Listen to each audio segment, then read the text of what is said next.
کربلا میر خدا بخش المعروف کربلا تالکٹورا۔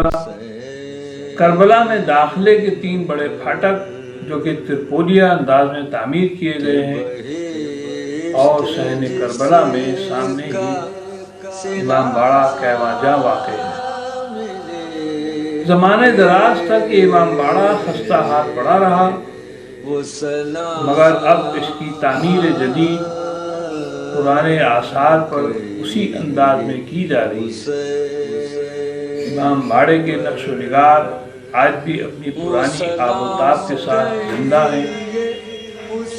کربلا کے اندرونی صحن میں داخلے کے 5 دروازے ہیں۔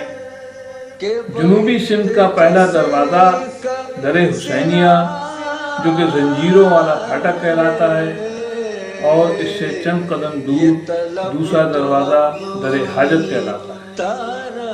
تیسرا دروازہ مغرب کی جانب ہے، یہ بھی در حاجت کہلاتا ہے۔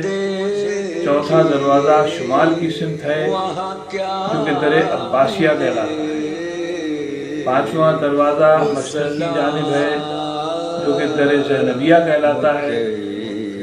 زائرین زنجیروں والے پھاٹک سے اندرون صحن داخل ہوتے ہیں۔ روضے کے چاروں طرف غلام گردش ہے، جس کے دروں پر فارسی زبان میں اشعار کندہ ہیں۔ روضہ اقدس کے اوپر سنہری گنبد موجود ہیں، جن کے اندرونی حصے میں آیات قرآنی بہت خوبصورت انداز میں کندہ ہیں، جو کہ فن خطاطی کا بے مثال نمونہ ہے۔ اس کربلا کو میر خدا بخش نے عہد غازی الدین حیدر یعنی 1817 میں تعمیر کروایا تھا۔ لکھنؤ کی کربلاؤں میں اس علاقے میں 3 کربلائیں تھیں۔ پہلی کربلا کربلا الماس علی خان تھی، دوسری کربلا کربلا حاجی مسیطہ تھی، اور تیسری کربلا کربلا میر خدا بخش ہے۔ پہلی دونوں کربلائیں اب موجود نہیں۔ اس کربلا کی تعمیر کا سبب یہ ہے کہ میر خدا بخش کی چھوٹی بیٹی کا انتقال ہو گیا تھا، اور وہ کربلا الماس علی خان میں دفن تھی۔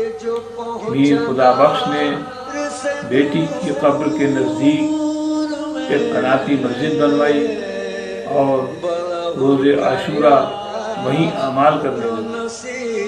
1 سال دوران اعمال کربلا بنوانے کا خیال آیا۔ پھر کیا تھا، کپتان حسن علی خان سے 3 بیگھہ زمین خرید کر میر صادق علی کی معرفت تعمیر کا کام شروع ہوا۔ کربلا 6 ماہ میں بن کر تیار ہوئی۔ آج یہی کربلا کربلا تالکٹورا کہلاتی ہے۔ روضے سے کچھ دور خیمہ گاہ کی عمارت ہے۔ صحن روضہ سے در زینبیہ کے باہر تھوڑے فاصلے پر مغرب کی جانب کچھ بلندی پر خیمہ گاہ واقع ہے۔ در زینبیہ کے سامنے حضرت عباس کا روضہ تعمیر ہو رہا ہے، جو کہ تعمیر جدید ہے۔ اسی طرح خیمہ گاہ کی عمارت سے کچھ فاصلے پر جس جگہ رمضان میں اٹھنے والا شبیہ تابوت المعروف حسن مرزا کا تابوت دفن کیا جاتا ہے، اس جگہ حضرت علی کا روضہ تعمیر کیا جا رہا ہے۔ یہ عمارت ادھوری پڑی ہوئی ہے۔ تعمیر جدید کی شکل میں اس کربلا میں روضہ جنت البقیع کی عمارت بھی تعمیر ہو گئی ہے، جو کہ ہو بہو اصل روضے کی شبیہ ہے۔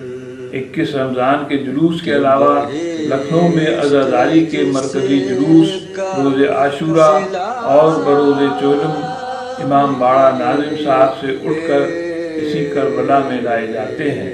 یہ تھا مختصر ذکر کربلا تالکٹورا کا، جسے میں نے آپ کی خدمت میں پیش کیا ہے۔